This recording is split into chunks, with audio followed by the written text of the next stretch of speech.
Hi, my name is Stella Guan. I'm the founder and CEO of Path Unbound. We are a design school democratizing creative education. And today we have a really exciting guest. Her name is Christina Nguyen, and she is based in New York. She is a creative recruiter who also started her own coaching business. So, welcome, Christina.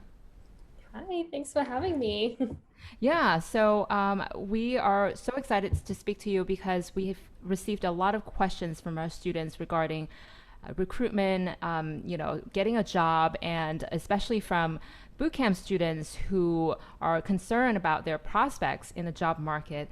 And we would also love to learn about your new business. We're very excited to chat with Asian owned business because we are one. So, without further ado, let me ask you this question. So, you have a pretty impressive career track. You're now recruiting creative talents for Amazon, and you started your own boutique business. So tell us what motivated you to be in the recruitment industry.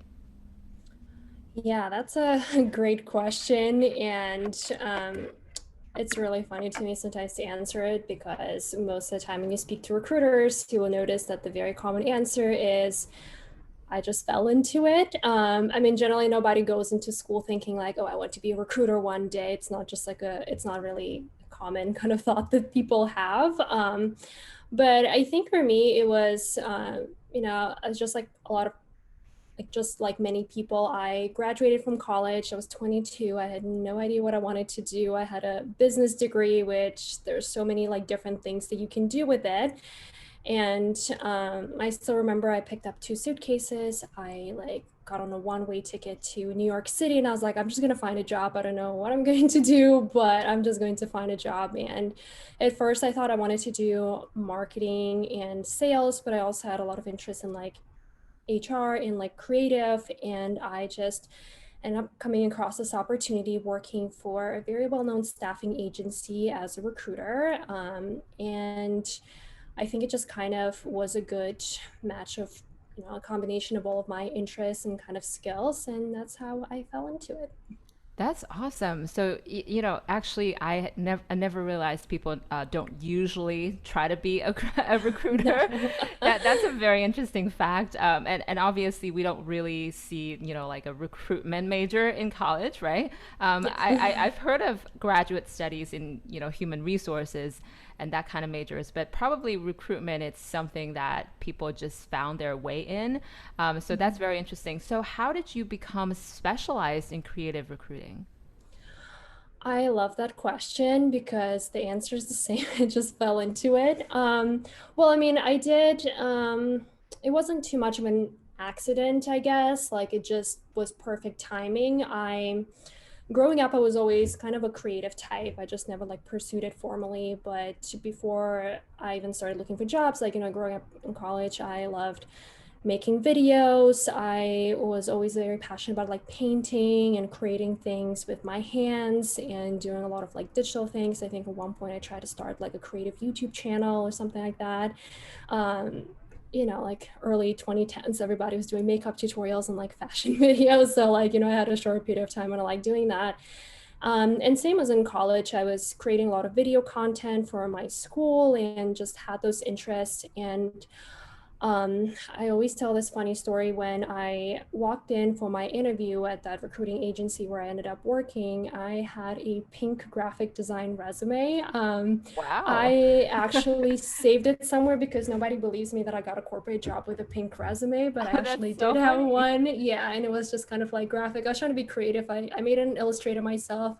Now I'm looking, I was like, oh, this is terrible. But back in the day, I was so proud of it. I had a pink resume at one Oh, point too. really? Yes. Oh my God. Many, Yeah, many years ago. Yeah.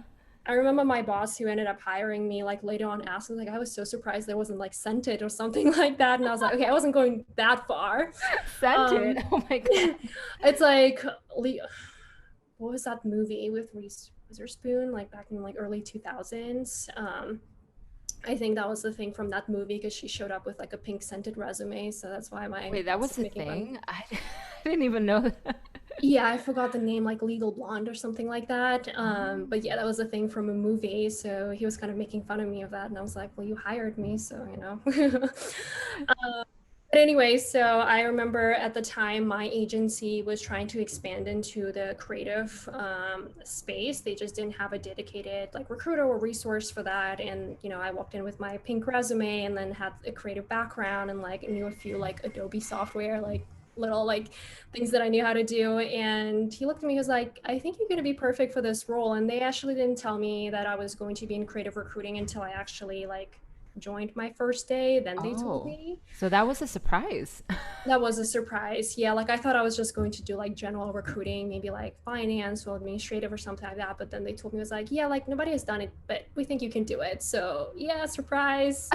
That's Um, fascinating. They probably saw the potential in you, and they just decided to assign you to this thing. And that's probably something really good for a new a fresh graduate from college. mhm.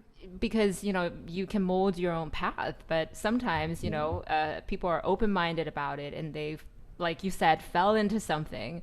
Hmm. So from your experience as now a creative recruiter, what do you think are some of the top skills employers look for in specifically designer nowadays? Hmm. So,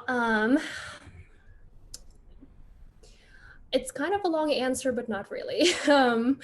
I would say it depends, obviously, on like the discipline. If you're more of a visual designer or if you are a UX designer. I think one thing that I didn't know about at the beginning of my career is that I learned so much about how companies see design from the business standpoint. I One of the really interesting things that I learned at the beginning of my career is I think one of my candidates actually told me that there's a big difference between art and design in the sense that, sometimes art is like, yeah, like, a lot of it is like self expression and then, like the aesthetic, but design, the way that a lot of companies see it nowadays is like, how does it solve our problems? So like, how does it deliver a message? Or like, how does it help us to create an experience for our customers?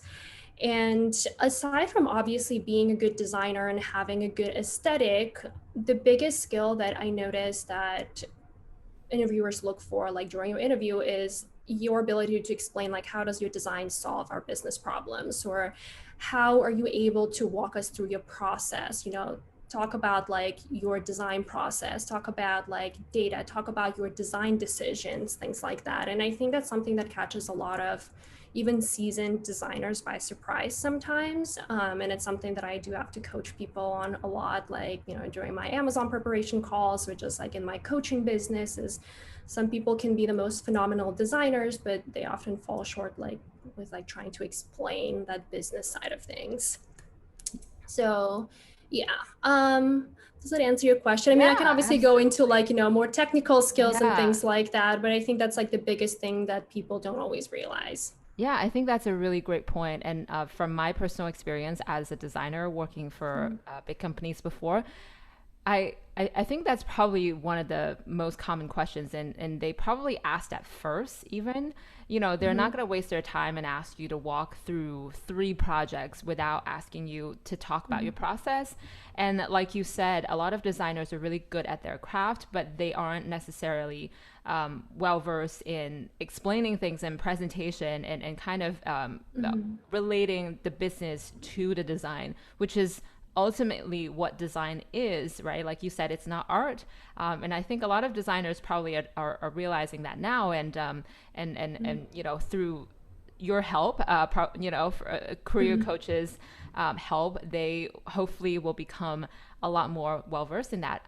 So let's talk about bootcamp graduates. So I know nowadays boot camps are really, really popular, and a lot of people are using them to transition into design, which is a wonderful thing, because before it wasn't really possible unless you go back to school, which is time consuming and expensive.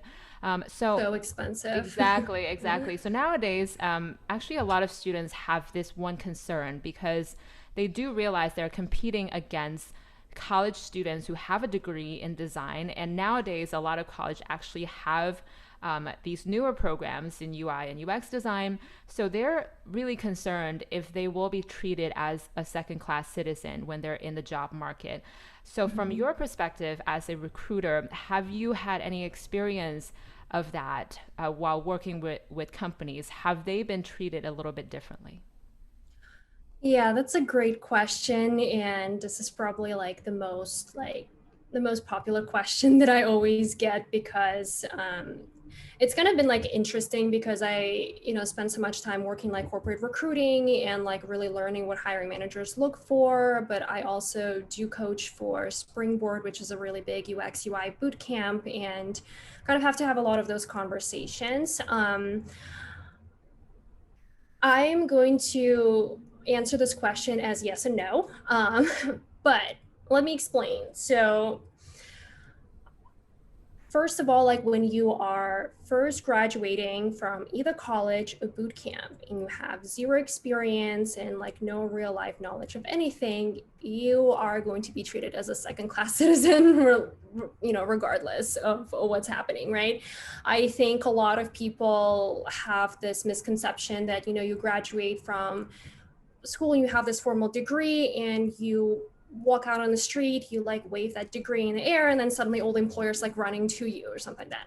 We all know that doesn't happen, right? Like maybe you will get lucky, you'll meet somebody at a career fair or something like that. Or maybe if you go to like very big name school, you might get an interview, but it really doesn't guarantee that you're going to get a job, right? Back in the day, like I did have some hiring managers to some companies that I used to recruit for that would really prefer people with a design degree, like some sort of formal education.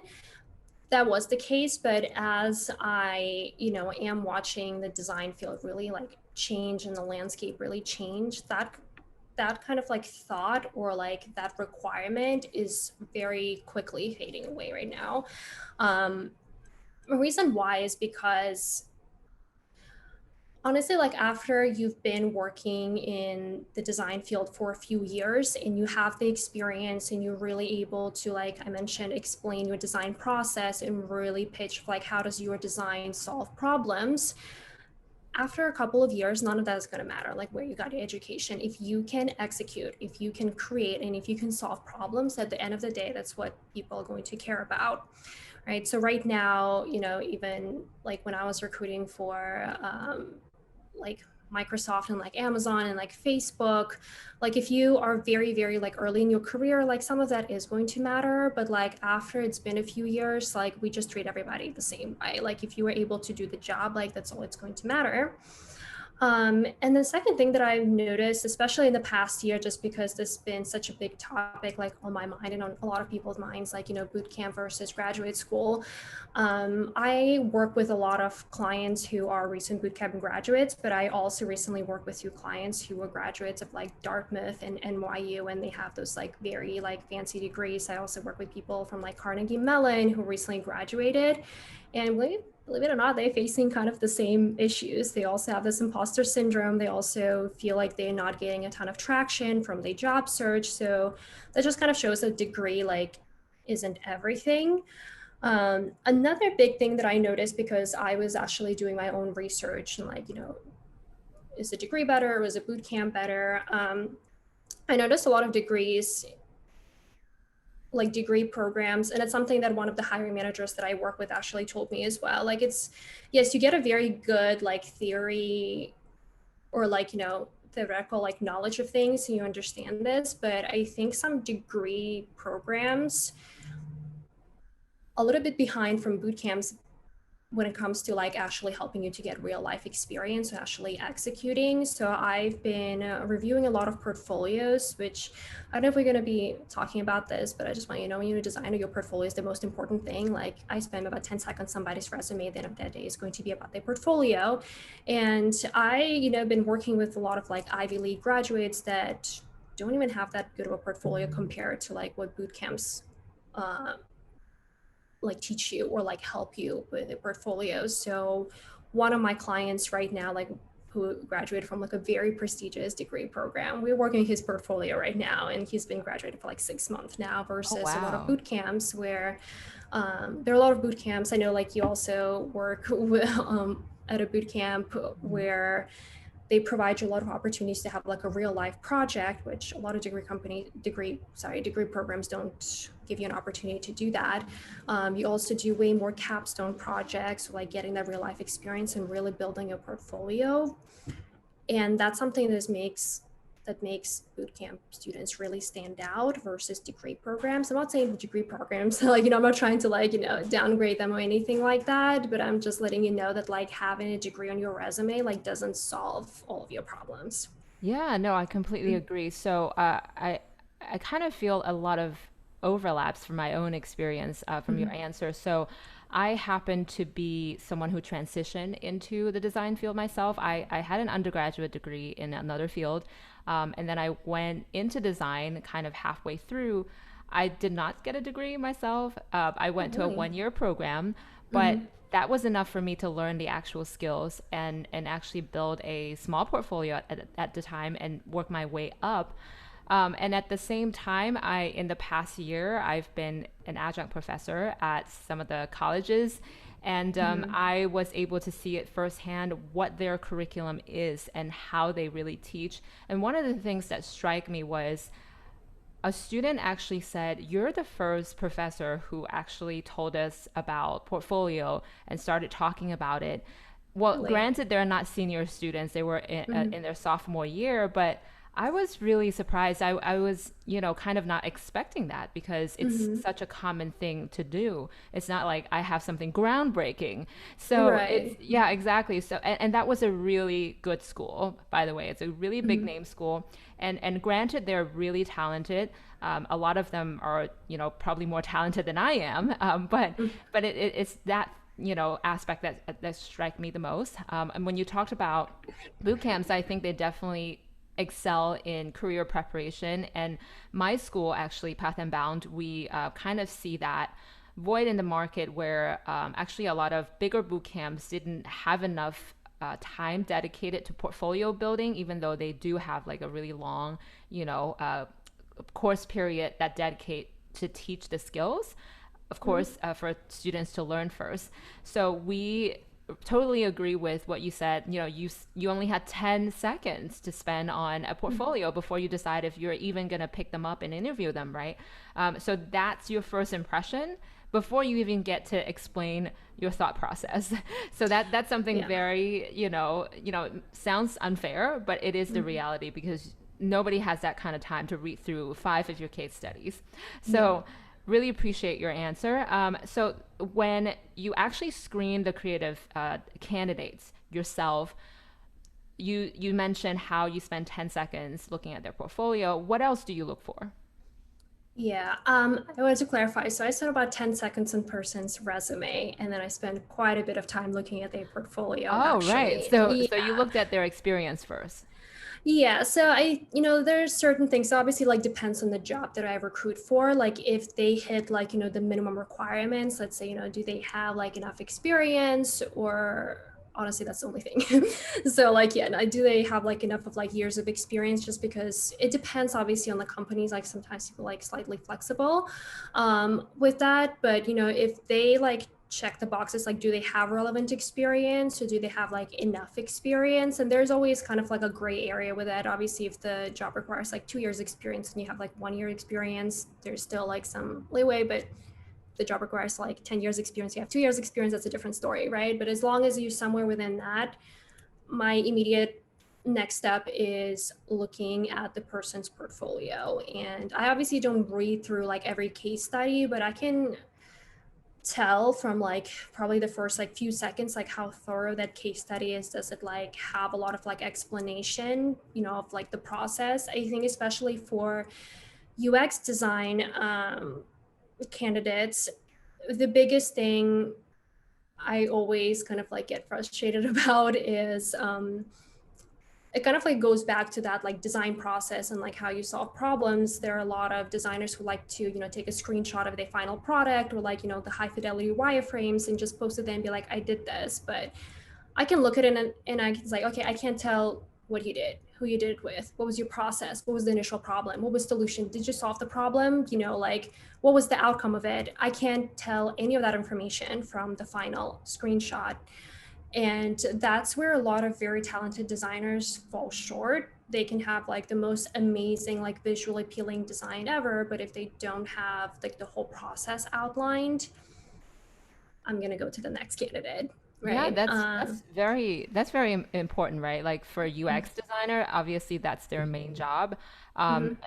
And if you're screening other types of designers, it's probably a little bit of a different process. And Mhm. that's why actually most UX bootcamp graduates trying their best and doing, spending a lot of time writing their case studies, and which is very, important. Yeah. So when you screen those candidates, once you decide that you're going to move on to the initial interview, what usually makes a good impression? Um, yeah, I would say that's a great question. I'm trying to think like what I look for. I think, like briefly like explaining like your product and like, what was the project that you worked on, like what were the same kind of like the main like challenges and like just like how you explain it to me as a recruiter. I know it's probably how you're going to be explaining it to the hiring manager. And when I'm listening to somebody and they can't put two words together, that's kind of a red flag. Yeah. Right? Also, just being like, this may sound like such a common sense thing, but just like being nice and respectful to somebody that you were speaking to goes a long way. Like, you have no idea how many candidates that I speak to who are just like, well, just look at my resume or Oh, just look at my really? portfolio. Oh, Yeah, they like didn't people even actually want to do. explain it to you. Oh, wow. They don't want to explain it. They, you know, can just say, like, well, like giving like very surface level information. And it's interesting because I get to read a lot of feedback from hiring managers that they put after the interview into the applicant tracking system. And you have no idea how many people end up falling short because they're very like vague and give very surface level information when they talk about their work and about their experience. My biggest thing that I tell all of my students and clients all the time is that like nothing is common sense. Don't assume anything. Don't assume that people know what you're talking about. Don't assume that like it's all clear from your portfolio, because at the end of the day, like even if it is clear in your portfolio and like, we kind of know what you've done, like we also testing you on how good are you at explaining this, because this is, not everybody knows about this, but those interviews and like how you're able to explain your work, like especially as a designer, regardless of the discipline that you're in, like, if you're a designer, if you're a copywriter, like any kind of creative, when you end up getting a job for any kind of company, a big part of your job, like, and still you can probably attest to that, like, a big part of your job is sometimes going to be presenting to stakeholders or like talking about your work, right? Or Absolutely. sometimes, yeah, like if you work for, or if you're trying to pitch this like product or the project that like requires a lot of like money and investment from the firm, you have to pitch and explain why it makes sense, right? And if you can't do that, especially sometimes you present to people who have no idea what design is and you're not able to explain the whole process during the interview, like people know that you're not going to be able to explain it, once you're in the job. So like that's why like the whole like presentation portion is such a big part of the interview process. Not because we don't think you can do your job, but it's like, can you explain how you do your job? Does it Yeah, make sense? I think that makes, so much sense. And also, if they want to move up to become a creative leader in the future, then this is probably the most important skills, because if you can't, then you're probably going to be stuck forever in the middle. Mm-hmm. And obviously, once you've been in the workplace for 10, 15 years, you don't want to be stuck, right? You want to move forward and upward. So I think that's such great advice. And from my personal experience, I actually just wrote an article about soft skills for designers. And Mm-hmm. one of the things that I talked about was an episode that I had experienced a couple of years ago. I was working at an investment bank as a designer. And as may or may not know, they have a very hierarchical structure. So, the managing directors usually have a say over everything. So one managing director actually call me into his office one day just because our team was doing something for his team. And he said, well, can you just change it like this and that? So basically, he was telling me, what to do based on his understanding of design. And sometimes it's not the best solution, right? Because they're not really designers. So I had to really work my way through his, kind of like my understanding of his psychology. First of all, I understand that he's used to telling people what to do. And second, he is definitely a little bit older. So he expects people to, respect his opinions. So instead of kind of getting frustrated or confronting him right on, I was able to humor him first. I was trying to, make him feel less threatened or any, like just make him feel less stressed, right? So after I told him a joke, he immediately relaxed. And then we discussed the problem, the project. And then I told him, hey, I really understand where you're coming from. I wish I could do everything that you said. I agree with you. But because our company has, this policy and then we have this, certain brand guidelines, I wish I could, right? And then he was much more receptive after that conversation. And we just walked away with just a few changes, not everything, which ultimately protects the integrity of the project. So it's things like that that really matters once you're in the workplace. Can you manage that relationship? Can you speak to people? Can you present it well? Can you speak to someone who doesn't even understand anything going in? Just pretend they're 3-year-olds. You're trying to explain that to 3-year-olds. So what you explained was, just I agree with it so Relatable. much. Yeah, Yeah, and I think I honestly really like how you brought that up is because like when you are like newer to design, like I feel like for anybody who is trying to get into the design field, like one of the things that you probably have to get used to is that, you have to put your ego aside sometimes, right? Because absolutely. it's going to be very common that sometimes the stakeholder or your client or whoever is, you're delivering the work to is going to be like, I don't like it, Yep. especially like, when it's visual design. It's just like so like hard to argue with them because, it's just like, well, I just don't feel like it. And they said, I don't like it, but I don't know why.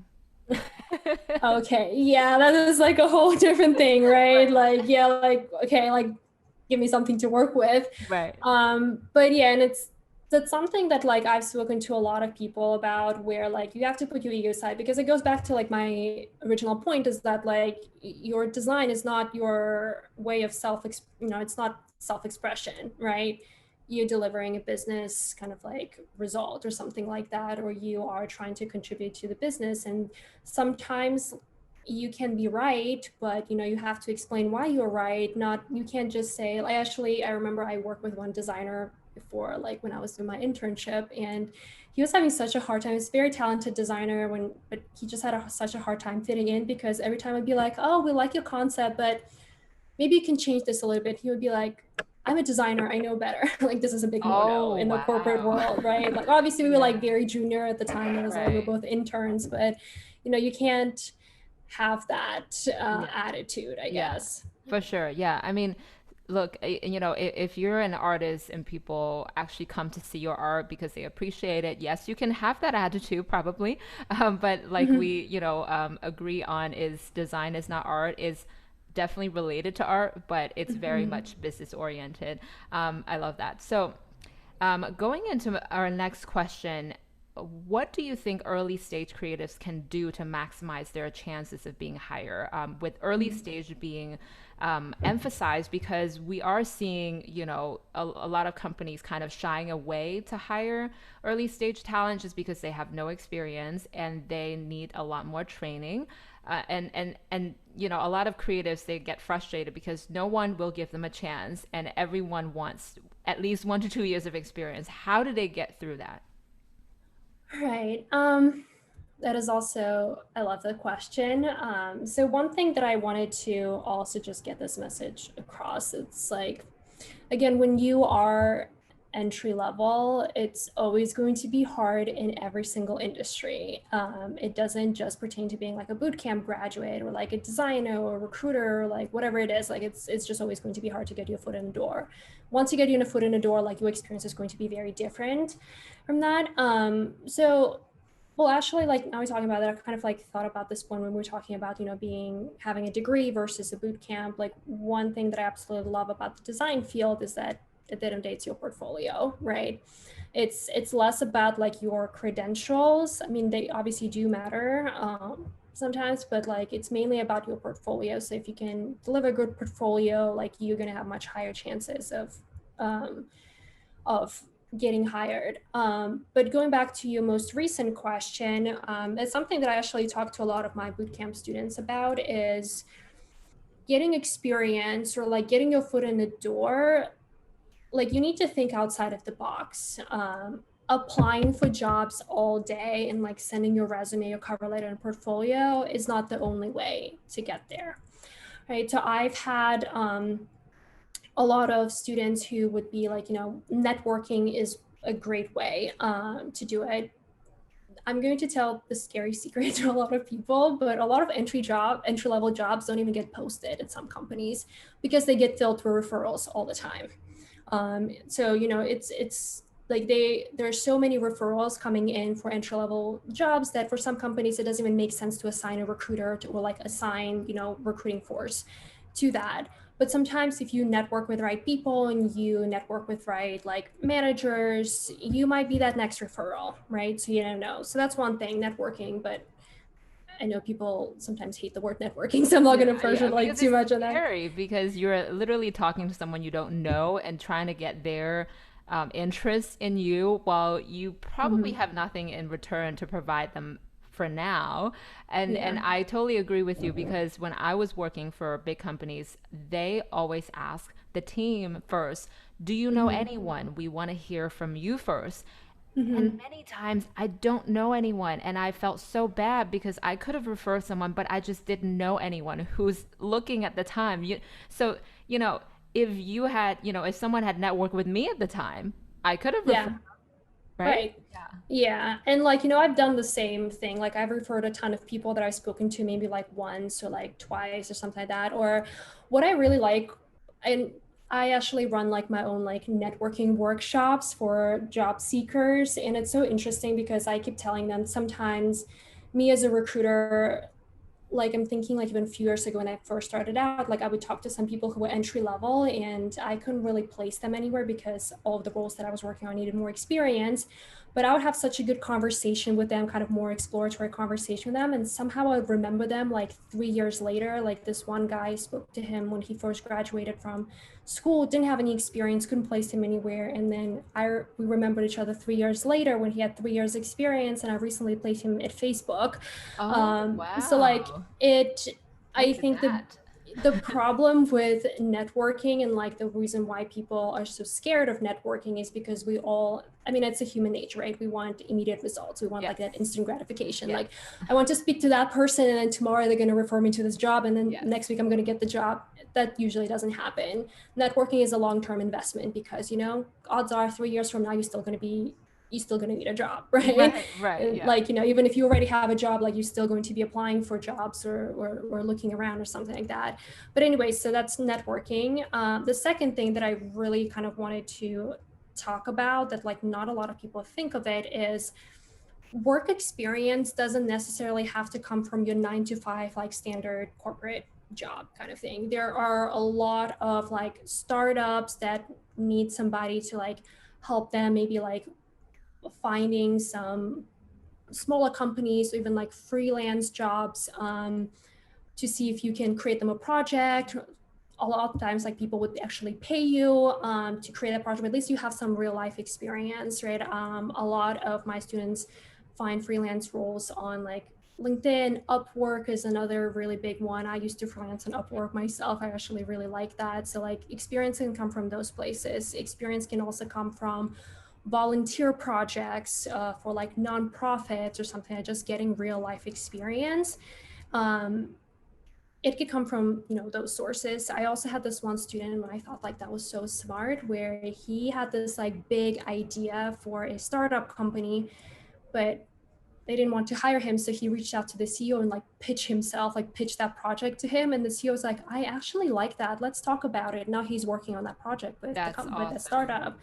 Or sometimes if you also have this like brilliant idea but like nobody wants to hire you, do you know any developer or engineer friends, or like can you network with somebody and maybe like, hey, why don't we create this passion project on the side, but at least like you can then tell that like, oh yeah, I have experience working with designer, and then you as a designer like, I have experience working with a developer, and it already makes Yeah. you feel so much more like knowledgeable and experienced. So there are a lot of different ways that you can gain that experience outside of just applying for 9 to 5 jobs. So I feel like if you really like want it, there are just so many ways that you can get that experience if that's what it takes to get your foot in the door. Yeah, that's such a great advice. I didn't even think of the last, method that you just taught us, partnering with engineers and software, developers, because they actually, I oftentimes see them posting online that they need a design partner to Yeah. bring their vision to life, right? A lot of them are starting their own startups, and actually, the advice that you just gave us, it's something that we're trying to do as a school too, is to partner with early stage businesses who really appreciate the help of design students and early stage design talents, because they, realistically cannot otherwise afford more expensive and more experienced talent. And myself, our company, we are also working with early stage talents to, get us off the ground. So, because those companies have lower barrier of entries, they don't care if you have zero experience. If they see some kind of work from your portfolio, which you will already have from, your school, then they're going to give you an opportunity. You can count that, right, towards your work experience. Mm-hmm. And so that it isn't as scary of a thing if you think about it. And one thing that you talked about, I really love, is don't expect any immediate return. And even better, don't expect anything at all. Just think of it as making a new friend. Who knows what's going to Mm-hmm. happen in a few years, and you place someone in Facebook just because you remember them. That's remarkable. So Mm-hmm. I want to end with asking you about your business, because when I connected with you, I saw that you're starting your own coaching business, and I love your new website. It looks so awesome. So Oh, tell thank us you. what inspired you to start your own business, and what are you providing to your clients? Yeah, so in terms of, well, first of all, thank you. It's very nice to hear from a designer that like my website looks somewhat decent. So just continuing the theme of like, I guess all of my answers, that I also fell into coaching by accident. It was never part of the plan, but the reason why is, like as a recruiter, there's so many steps of the process that you are involved in. And one of the very big parts of like my process has always been prepping my candidates for their interviews. So like advising them on like how to structure their resumes. I was also working on the agency side at the time. So like every time I would have somebody's resume, I would have to like pitch it to the hiring manager. And sometimes I would have conversations with people and learn about their background and be like, oh my God, that's amazing. And then look at their resume. It's like, I don't see any of that on your resume. And then that's when I started advising people on how to do it better. Um, and then after a while, I just noticed that like as a recruiter, like my literally favorite part was just like helping my candidates and clients to get to that end point. Like again, there's so many very talented people that just need that extra push, or like that extra tip, or like extra kind of like advice to get to where they need to be. And that is something that really inspired me to do that. I started like coaching by like, I was talking about like freelancing at Upwork. That's what I was originally doing. I was like, like selling my services, like, hey, like, like I see you need a resume help, like I can apply for that. And then I stumbled upon like Springboard, which is another UX UI bootcamp that like was hiring career coaches, and I was like, that's really cool. Like I would love to do that, and I started doing that. And then after a while, I was posting a lot on LinkedIn about success of my bootcamp students, how much I loved it, and a lot of people started reaching out to me, were like, hey, like we're not a part of this bootcamp, but we kind of want to work with you. Like, do you provide any services? And I was like, oh, like what do I do about that? Like I don't know like how to like build them, like what to say, like what to do. I didn't have a separate email, and I have like structure, like any of those things. And more people started reaching out to me, and I was like, maybe eventually, instead of like having to be like caught off guard, like be caught off guard every time, maybe I could just create my website. And I like filed for my own LLC. Kind of, it's been like months and months of like work before it kind of came into place. But in terms of your question, like what inspired me is really everybody I've been working with, all my candidates, my LinkedIn audience, everybody. That's what really inspired me to do it. And I think that's like a really rewarding kind of like business that I have right now, where I provide a lot of those consultations. I help people with resumes. I help people with like interview coaching. I help people with portfolio presentations, which we all know can be nerve-wracking, things like that. So I do try to specialize in creative talent. Like I've had some clients that didn't come from that industry, but I'm kind of trying to like niche down because that's the industry that I'm most passionate about. And then, yeah, that's kind of how it came to place. That's amazing. Yeah. If I would or a candidate and I know that I'm working with a real recruiter, that would give me a lot of, confidence because you're literally in, the industry kind of connecting candidates with the companies. So that's awesome. And, we would love to kind of introduce you to our audience as well. So we're definitely going to link your, website to our Oh, I blog appreciate it. articles. Yeah, yeah, absolutely. So one last question before we end is relating to our, Asian-owned business nature, right? So I know a lot of students who come from Asian, especially immigrant families in this country and in other countries, they still kind of face a lot of disapproval from their family members if they pursue a creative career instead of the traditional, we all know, doctors, engineering, law. Yeah. So how do how do you feel about that? And do you have any advice or thoughts for students who are currently facing that pressure from their family? Yes. So Stella and I can probably attest to that, is that like, you're not alone, right? Like everybody kind of like had to face that challenge at the beginning. My biggest advice for you, and this just kind of like a general, I guess even like a life coaching thing, is when you are pursuing something that is out of the ordinary and when you're trying to chase like your dreams, there are always going to be people who are going to have their own opinions, right? Positive, negative, like whatever it is. But you always have to understand, like, and that's something that I'm really like really seeing it as an entrepreneur and the person who's trying to do like things, outside of the norm a little bit, is we notice that whoever is talking to you, they are always going to be coming from their perspective and what they know, and like their own understanding of what it is that you're trying to do. um, you can probably tell I'm a first generation immigrant. Like English is not my first language, and I grew up in the family. We kind of moved around a lot, but I grew up in a family and in the country where there's no social security, there's no unemployment benefits, there's no such thing as like, like you either make it or you don't kind of thing. Like, you don't have a lot of those like even basic like cushion to fall back on. And I know for a lot of, our fellow, like Asian friends, is like, maybe your parents or real grandparents, or, like however many generations ago, this is what our parents grew up with sometimes, right? They haven't seen what we have seen. They didn't have the same opportunities as we are so privileged to have today. They didn't have the same economy. They didn't have a lot of resources that we have today. So everything that they're going to tell you is coming from that perspective of like, being worried about you, like wanting you to always be secure, because a lot of them probably grew up like not having that security, right?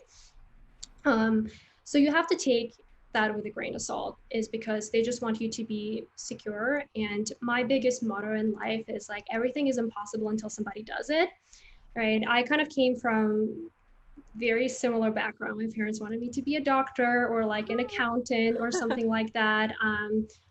My family is in Vietnam right now. Like they wanted me to go to university across the street. They didn't want me to go anywhere. I took a gap year after high school because I didn't know what I wanted to do. And they were so upset about that. And they were like, you should have gone to med school. You should have gone to like this school. You should have done this. I've done that.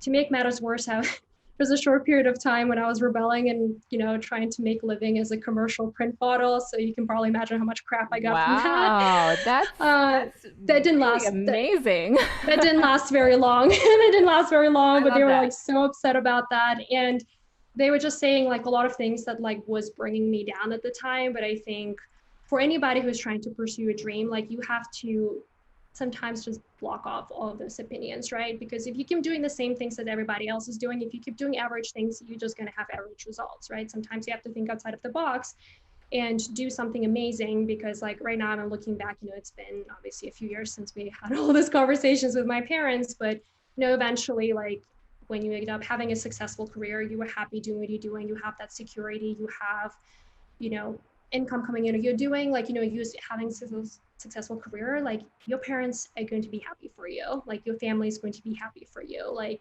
we live in a result driven world. Yeah. Like if it takes you a few years, it takes you a few years, but once you're at the point where you've done everything, your family might say like, we were so happy that we were wrong, because that's what my family said, like we're Oh, happy we were wrong. So just keep that in yeah. mind. And, like obviously like your family cares, but again, they don't know what you know. They haven't seen what you have seen. So once you do it, and once you're happy, and once you have everything that you wanted, it's really going to change, I promise. Yeah, that's so amazing to hear your own story because, I didn't want to assume, like every Asian American or, Asian family have the same experience, but it seems like, it's not just, I guess, like constricted to our, tradition or background. Actually, a lot of people face the same thing. And I once watched an interview from an actor, and someone asked him, what advice do you have for people who want to pursue the arts, but I'm not sure, if they should get a 9 to 5 job instead? And he said, you know what, there's no guarantee in this life, even if you have a 9 to 5. So why don't you just, pursue something that is truly going to make you happy? There's no guarantee. Even if you become a doctor, you're not going to be guaranteed to success, to succeed. So it's something that people Exactly. probably don't think about. So I love our conversation. It's just so inspiring to hear from someone who is on the other side of our industry, but very, very close to us. And it's amazing to talk to someone who is also a fellow entrepreneur who's trying to Mhm. help people who want to be our industry succeed. So thank you so much, Christina. It was Yeah. a pleasure speaking to you. And to hear and watch more interview episodes like this, please, follow us. My name is Stella Guan. I'm the founder and CEO of Path and Bound. We'll see you next time.